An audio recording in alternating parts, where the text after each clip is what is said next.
James and Laura from Methley. How does it feel for me? September 2023. Could you please share your experience after James's jaw procedure in Leeds? The last time that we went in for his jaw procedure, the jaw surgeon had filled in the wrong form, so we were on the wrong ward. And then when we went in this last time, the same thing had happened again. We were on the day admissions ward where we should have been on the overnight stay ward. Because we didn't know where James were going to be going to after he'd had his jaw procedure, because he hadn't had a bed booked because the wrong box had been ticked on the form. We weren't able to request a blended food to go through his tube.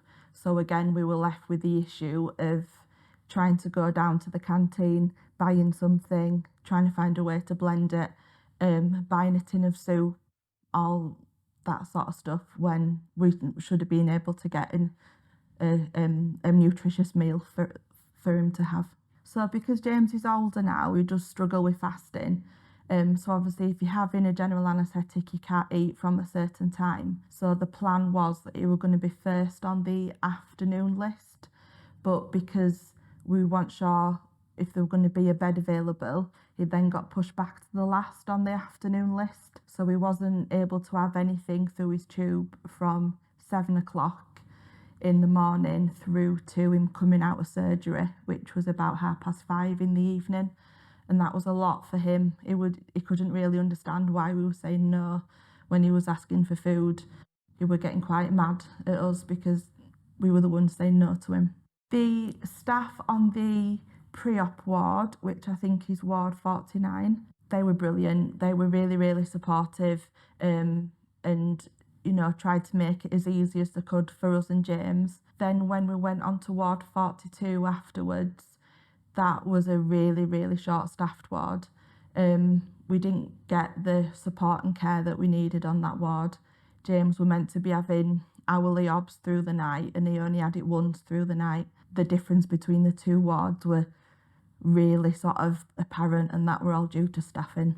When James came out of his procedure to have his jaw stretched, the doctor came to see us, and he came saying that it hadn't worked and that there'd been quite a lot of issues. But instead of taking us away from this really busy ward, he just sat and talked to us on the ward, surrounded by all this noise, and we weren't really able to concentrate on what were being said.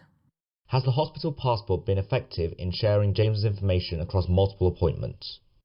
Since filling in the hospital passport, which has on there, about things that James likes, but then also what helps with different hospital admissions, is that it is better for him to have a side room. But on all of the occasions that we've been in, everybody has said that they're aware that that's what's needed, but there isn't any space.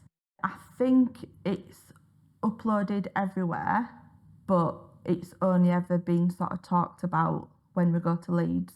When we've been admitted into Wakefield or into Sheffield, they've never mentioned it. So I think that in sort of emergency situations, it is good for the hospital you go to know of James's needs. So that's done through the hospital passport without me having to explain to them.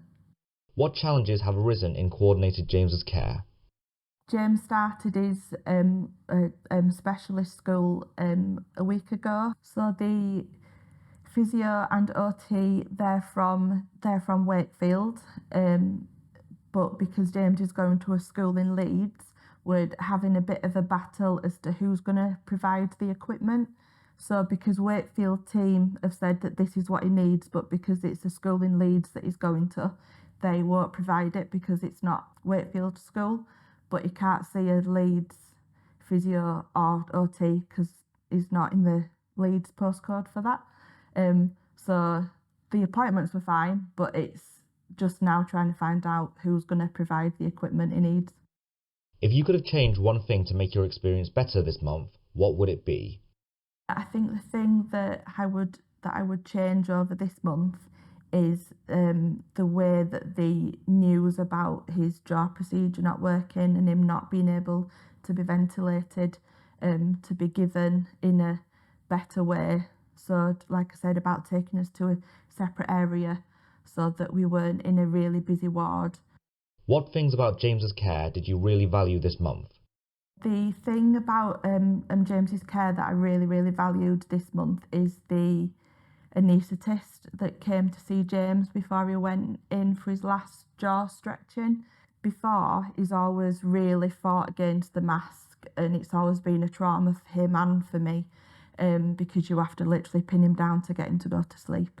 And she came up with a plan of different sort of sedatives that he could have, how to make those work better. So it was nice for that to be a bit of a calmer experience than what it has been in the past. One thing that I've found really good is that Leeds Community Service, they provide a paediatrician to go into the specialist schools, and it's part of the ICANN service. So the child comes from the class, goes to the appointment, which is based in the school, and then they go straight back to class. So there's no travelling to and from, missing chunks of time from school. And they then offer appointments to children for the parents to come in as well, so that you can run through any concerns that you've got, anything that they think could be helpful. And also the nurses at the school as well, they are part of that appointment. Thank you to Laura for sharing her and James's story. Produced by Health Watch Leeds in collaboration with Rodrigo Lara.